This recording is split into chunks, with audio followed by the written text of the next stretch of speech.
Pemirsa, kembali lagi bersama saya Katarina Amelia di Wahyu Sore. Majelis Ulama Indonesia Jawa Timur resmi mengeluarkan fatwa haram untuk sound horror. Pengharaman ini didasarkan pada banyaknya dampak negatif yang ditimbulkan.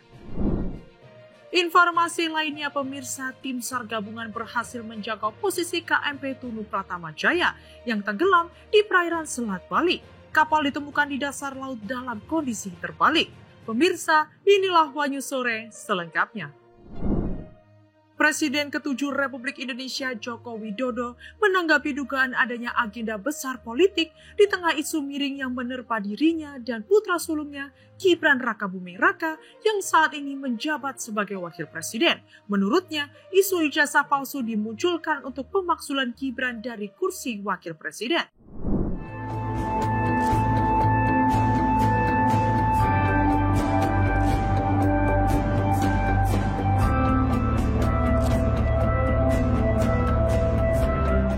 Presiden RI ke-7 Joko Widodo atau Jokowi menanggapi terkait dugaan adanya agenda besar politik di tengah isu miring yang menerpa dirinya dan sang putra sulung Gibran Rakabuming Raka yang saat ini menjabat sebagai wakil presiden.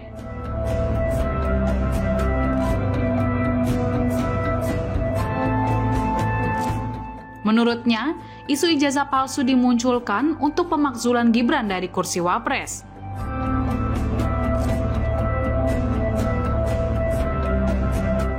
Tanggapan tersebut dilontarkan Jokowi saat ditemui awak media di kediamannya Kota Solo, Jawa Tengah. Awalnya, Jokowi menanggapi pertanyaan awak media terkait laporan dugaan pencemaran nama baik yang ia layangkan ke Polda Metro Jaya beberapa waktu lalu. Dalam kesempatan tersebut, Jokowi menyerahkan semua proses hukum kepada pihak kepolisian. Jokowi juga menegaskan bahwa dirinya akan menunjukkan ijazah aslinya ke publik pada saat persidangan nanti. Lalu saat disinggung apakah isu ijazah palsu ini bertujuan untuk mengaburkan reputasi politiknya. Secara tegas Jokowi menyebut ada agenda politik besar terkait isu ijazah palsu. Namun menurut Jokowi, isu miring yang menerpa dirinya dan keluarganya merupakan konsekuensi menjadi politisi maupun tokoh nasional.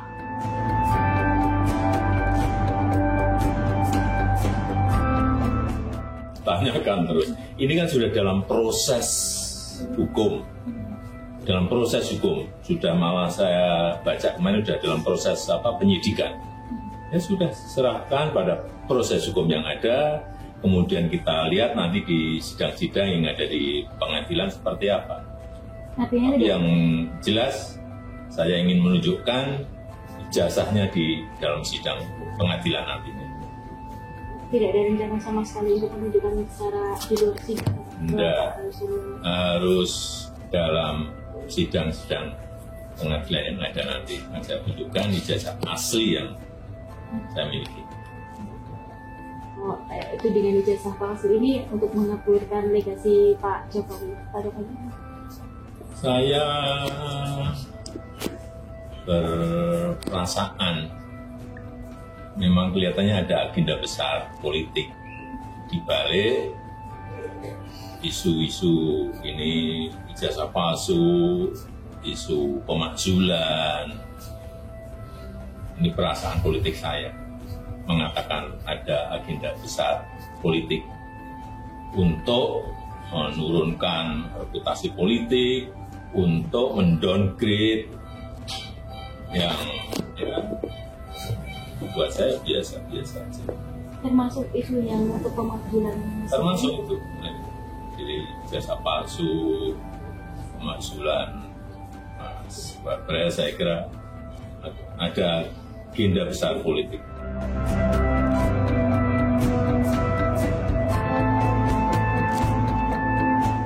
Terkait dengan pemakzulan Gibran sebelumnya diusulkan oleh Forum Purnawirawan Prajurit TNI. Mereka bahkan telah mengajukan surat ke DPR dan MPR soal pemakzulan Gibran. Namun, hingga kini belum ada pembahasan apapun soal surat dari para purnawirawan tersebut. Alasan mereka memakzulkan Gibran karena pada putusan MK nomor 90 tahun 2023 yang memberi karpet merah untuk Gibran ikut pemilihan presiden 2024 terbukti diselimuti pelanggaran etik. Ketua MK saat itu Anwar Usman merupakan adik ipar dari Presiden Jokowi sejak 26 Maret 2022 sekaligus paman Gibran.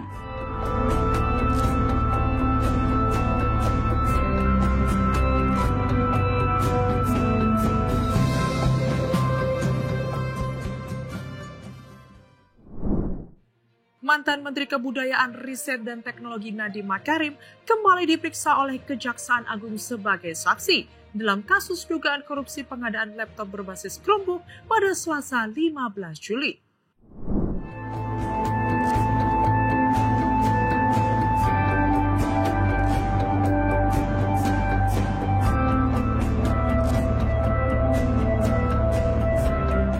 Mantan Menteri Kebudayaan, Riset dan Teknologi Nadiem Makarim kembali diperiksa oleh Kejagung pada Selasa 15 Juli.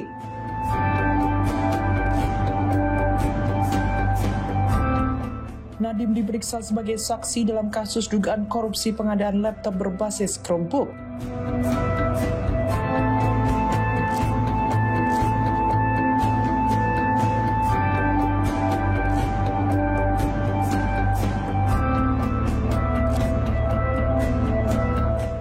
Nadiem bersama kuasa hukumnya Hotman Paris Hutapea tiba di lobi gedung Bundar Jampitsus Kejagung, Jakarta sekitar pukul 8.58 waktu Indonesia Barat. Nadiem tampak mengenakan kemeja krem dan celana panjang hitam seraya menenteng tas jinjing berwarna hitam. Namun Nadiem tak berbicara sedikit pun saat tiba di lobi gedung Bundar Jampitsus Kejagung. Diketahui pemeriksaan ini merupakan pemeriksaan kedua Nadiem. Sebelumnya, Nadiem diperiksa oleh Kejagung pada 23 Juni 2025. Saat itu Nadiem diperiksa sebagai saksi selama 12 jam.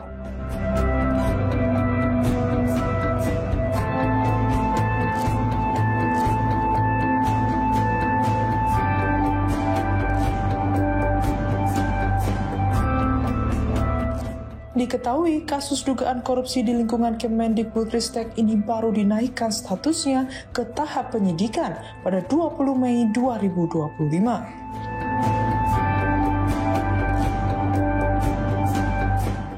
Hingga saat ini penyidik belum menetapkan tersangka dalam kasus ini dan masih mendalami kasus yang ada, termasuk kerugian keuangan negara yang timbul dalam proyek pengadaan senilai 9,9 triliun rupiah ini.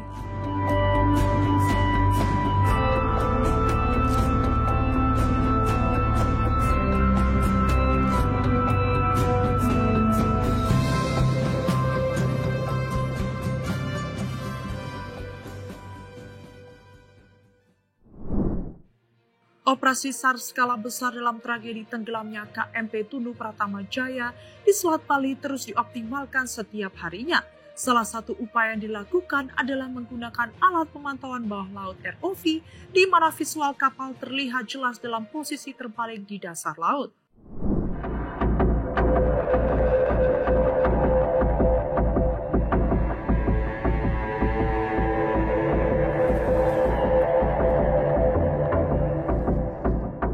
Operasi SAR skala besar dalam tragedi tenggelamnya KMP Tunu Pratama Jaya di Selat Bali terus dioptimalkan setiap harinya.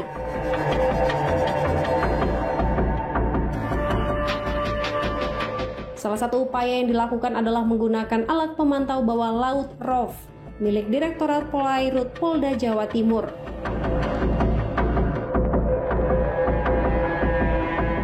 Visual kapal berwarna merah dan putih tersebut terlihat begitu jelas dalam posisi terbalik di dasar laut. Kamera bawah air berhasil merekam sejumlah sisi ruangan bangkai kapal yang berada di kedalaman 49 meter di bawah permukaan laut.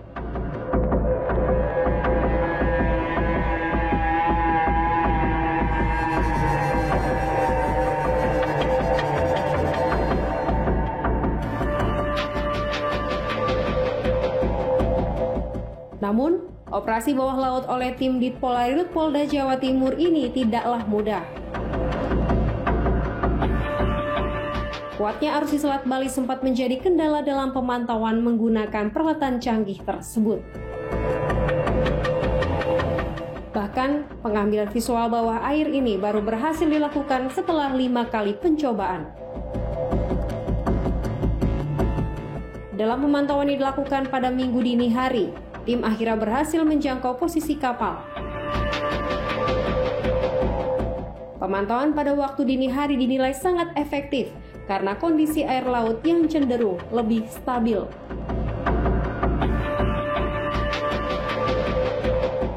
Ini penyebab tenggelamnya kapal karena kenapa? Berdasarkan kita bicaranya scientific investigation dengan teknologi, kalau berbicara penyebab tenggelamnya kapal kan sampai dengan hari ini tidak bisa kita ketahui. Harus pada saat kapal itu kita naikkan dan kita bisa melihat sejauh mana kapal itu pada saat dimulai daripada start di pelabuhan LMC, kemudian bergerak dan tenggelam pada koordinat sekian. Kita melakukan investigation apakah memang ini karena bocoran mesin ataukah karena ombak yang memukul kapal dengan arus yang demikian kuatnya di atas rata-rata sehingga menyebabkan tenggelam kapal, ataukah dengan karena beban beratnya kendaraan yang ada di dalam kapal sehingga menyebabkan kapal tenggelam. Ya, ROV ini cuman melihat dan penandaan sudah dilakukan, melihat secara utuh ya nama kapal dan sebagainya, serta melihat apa sih isi yang di dalam kapal itu yang masih ada. Harapannya dari ROV ini kita mengembangkan di tadi yang saya sebutkan tadi bubble wrap itu, sehingga bisa kita melaksanakan kegiatan pengangkatan korban ya, korban baik yang sementara yang meninggal dunia di kapal. Artinya berdasarkan hasil pemetaan MPS tadi sudah bisa dipastikan itu kapal KMP Tulu ya? Ya, posisinya juga sudah fix dan bisa. Dan pencitraan ini bawah laut ini juga nanti akan dipakai untuk proses penyidikan. Iya, semuanya kan program dalam scientific investigation, tapi dengan menggunakan teknologi ya. Ini satu rangkaian semua, dimulai dari rangkaian kemanusiaan, kegiatan pertolongan pada korban, kemudian rangkaian yang kalau kita lihat itu ada life jacket, kemudian ada juga kapal tolong iskoci dengan ada kapsul yang putih yang ada yang tidak sempat terbuka dengan baik, nah itu life craft itu dan sebagainya. Dan artinya ini kan tadi disampaikan bahwa ini bagian rangkaian dari penyelidikan yang dilakukan di bawah air ya.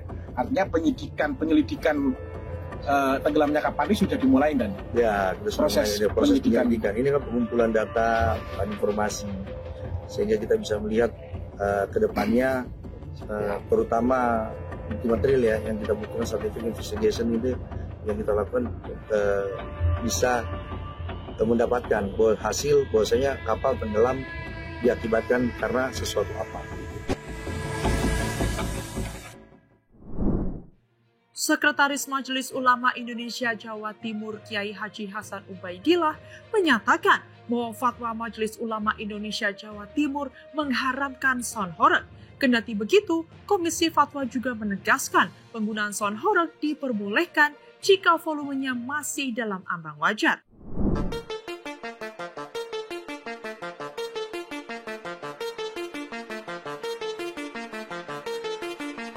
Majelis Ulama Indonesia Jawa Timur resmi mengeluarkan fatwa haram untuk sound horeg.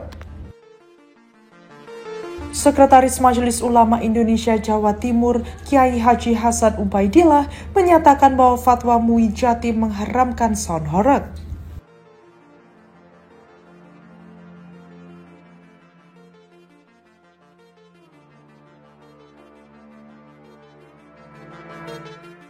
Dalam salinan fatwa MUI Jatim nomor 1 2025 tentang penggunaan sound horeg, ada sejumlah hal yang diharamkan dalam penggunaan sound horeg.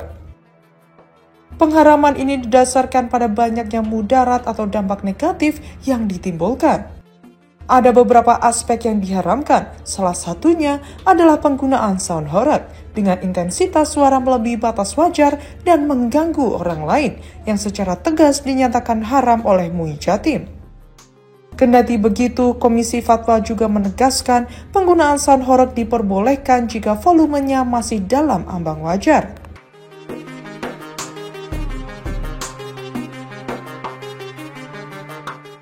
Lalu digunakan dalam acara positif seperti pengajian, sholawatan, atau resepsi pernikahan, serta tidak mengandung unsur maksiat. Adapun fenomena battle sound atau adu suara sound system yang kerap terjadi dan terbukti bisa menimbulkan kebisingan ekstrim. Tak hanya itu, fatwa juga memuat ketentuan bahwa apabila penggunaan sound horeg menyebabkan kerusakan atau kerugian bagi pihak lain, wajib dilakukan penggantian sesuai dengan prinsip tanggung jawab dalam syariah. Fatwa yang dikeluarkan oleh Majelis Ulama Indonesia Provinsi Jawa Timur nomor 1 tahun 2025 itu mengatakan bahwa keberadaan sound horeg itu lebih banyak madharatnya daripada manfaatnya, sehingga dalam fatwa ini dikatakan haram dengan berbagai macam argumen yang sudah dijelaskan di sini, baik sifatnya itu dasarnya syariat maupun dari kajian-kajian yang telah dilakukan. Maka haram secara mutlak. Sementara itu, Wakil Gubernur Jawa Timur Emil Elestianto Dardak mendukung fatwa tersebut. Emil mengungkapkan ketidaksetujuannya apabila ada acara sound horeg yang merusak infrastruktur di desa. Lebih lanjut, ia juga menekankan pentingnya mematuhi regulasi yang ada, seperti izin keramaian dan batasan desibel suara.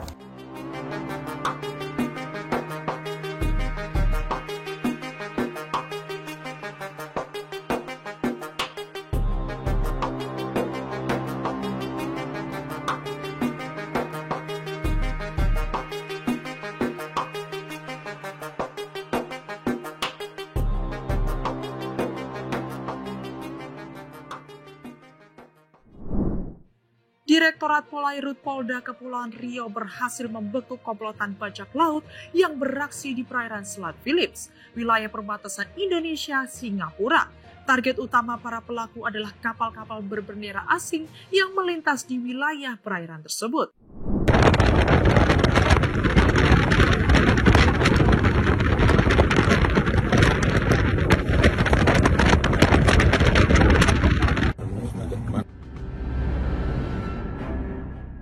Inilah detik-detik penangkapan 8 orang perompak atau bajak laut yang dilakukan oleh tim Subdit Gakum Dit Polair Polda Kepulauan Riau. Para pelaku ditangkap saat tengah menjarah kapal asing MT Tom Elizabeth yang sedang melintas di perairan Selat Phillips pada Rabu 9 Juli lalu.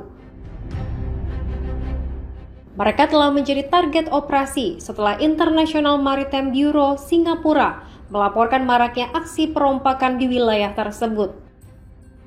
Dari pengembangan kasus, polisi juga menangkap 2 orang lainnya yang diduga sebagai ketua kelompok bajak laut.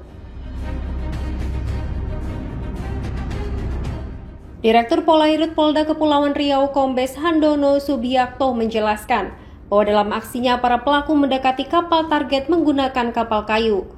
Mereka menggunakan galah untuk menyangkutkan tali agar bisa memanjat ke atas kapal.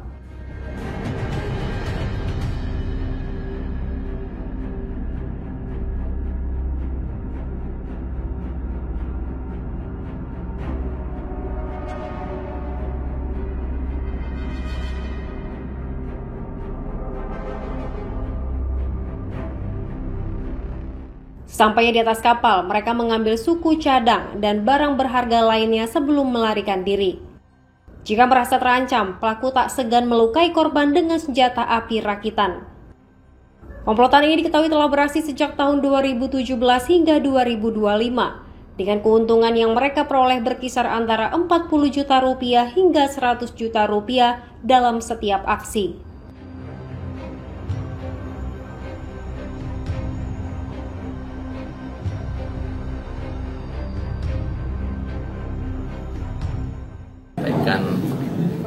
Rilis terkait dengan pengungkapan kasus pencurian yang dilakukan oleh atau di atas kapal asing. Tadi sudah saya sampaikan juga bahwa tersangka yang sudah kami tahan atau kami amankan ini ada 10 dengan perincian 8 orang kami tangkap pada saat mereka melakukan di perairan di wilayah Nipah. Kemudian yang 2 adalah hasil pengembangan. Kemudian yang satunya mungkin tidak ada kaitannya dengan pencurian, tapi ada kaitannya dengan tindak pidana narkoba, sehingga kita limpahkan ke Polrestabes. Modusnya Pak Dir? Modusnya jadi sama seperti yang saya sampaikan tadi, bahwa kelompok ini memapping atau melihat korbannya itu dari aplikasi. Kemudian pada saat mereka melewati jalur perairan di wilayah Nipah itu, kapal asing ini akan menurunkan kecepatannya di antara 5 knot. Kemudian mereka dengan menggunakan kapal kayu itu mereka mendekat, kemudian mereka menaikkan galah. Mereka mencantolkan talinya di kapal, baru kemudian mereka naik ke atas kapal. Kemudian mereka mengambil barang-barang berupa spare part ini yang mereka gunakan. Jadi, untuk menampung barang curian, Pak. Baru kemudian mereka turun ke kapal. Sudah berapa lama Pak? Mereka melakukan. Untuk berdasarkan keterangan mereka melakukan itu mulai dari 2017.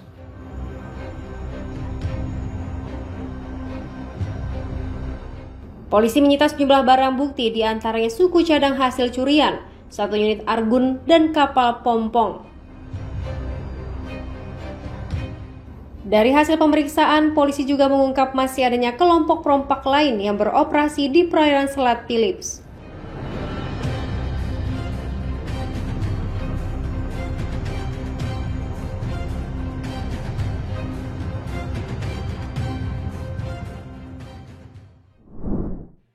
Viral di media sosial, pria berusia 19 tahun terpilih menjadi ketua RT di Rawabadak Selatan, Koja, Jakarta Utara.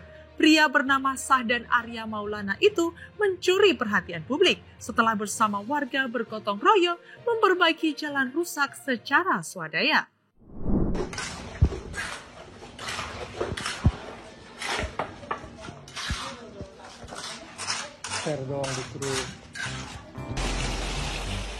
Inilah Sahdan Arya Maulana, 19 tahun, sosok generasi Z yang menjabat sebagai Ketua RT 07 RW 08 Rawabadak Selatan, Koja, Jakarta Utara.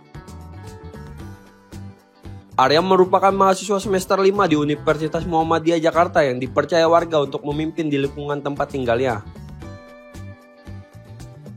Dalam video yang viral di media sosial, terlihat Arya bersama warga bahu-membahu memperbaiki akses jalan rusak yang kerap dilanda banjir.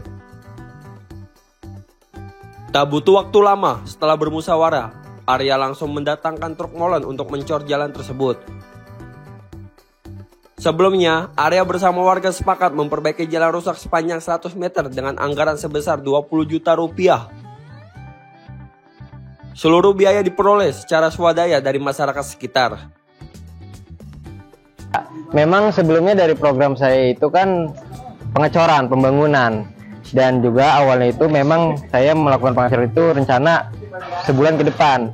Tapi karena saat itu ada kejadian truk terguling di situ dan sehingga mengakibatkan jalan hancur, maka malam itu kita perbaiki langsung. Ada yang sebagian dari swadaya dan dari kita. Nah, dari kita itu BOP kita itu semua kita alihkan ke pembangunan semua. Jadi kita selama 2 bulan ini tidak pernah ngambil biaya BOP % pun. Sama sekali tidak ada dari pemerintah.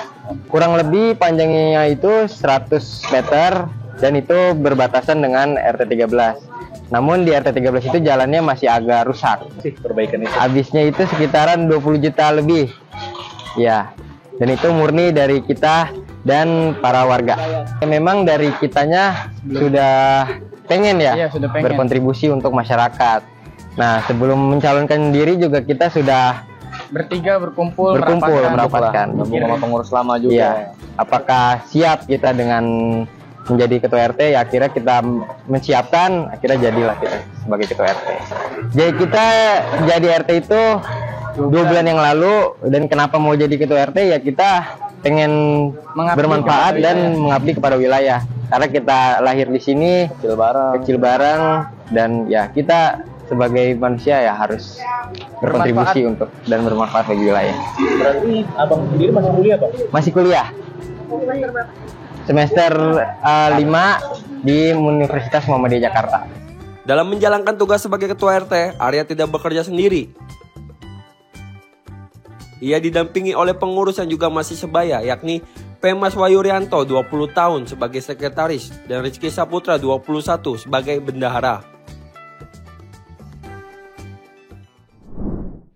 Warga Andong Boyolali, Jawa Tengah digegerkan dengan penemuan 2 anak di bawah umur dalam kondisi dirantai. Kini anak-anak tersebut telah diamankan oleh pemerintah daerah setempat. Udah dari kemarin? Sakit enggak?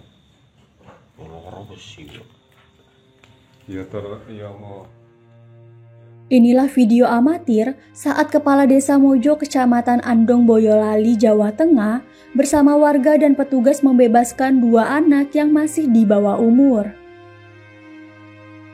Saat ditemukan, 2 anak tersebut dalam kondisi dirantai di dalam rumah. Menurut Kepala Desa Mojo, Bagus Muhammad Muksin, anak-anak tersebut tak diberi makan lebih dari 3 hari. Iki dihukum mereka ya, kantor njobo. Kalau yang dihukum disuruh tidur di luar. Kejadian itu terungkap pada Sabtu malam saat ada anak yang mencuri kotak amal masjid dan kepergok warga. Anak tersebut mengaku nekat mencuri untuk membeli makan adiknya. Warga kemudian mengantarkan anak tersebut ke rumahnya. Namun setibanya di rumah, warga terkejut karena mendapati ada 3 anak di bawah umur, di mana 2 diantaranya dalam kondisi diikat dengan rantai.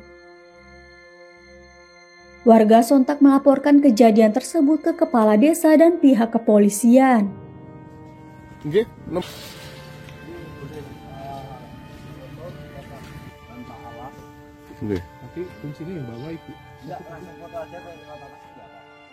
Menurut warga, anak-anak tersebut bukan warganya.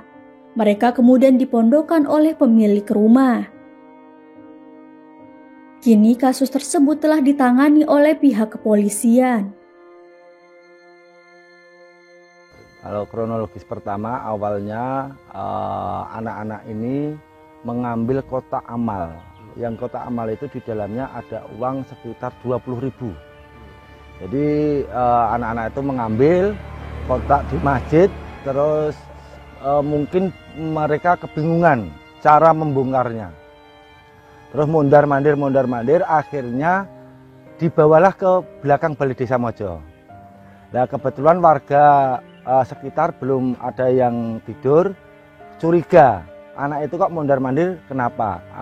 Terus kita lacak ke belakang Balai Desa, alhamdulillah anak itu ngaku.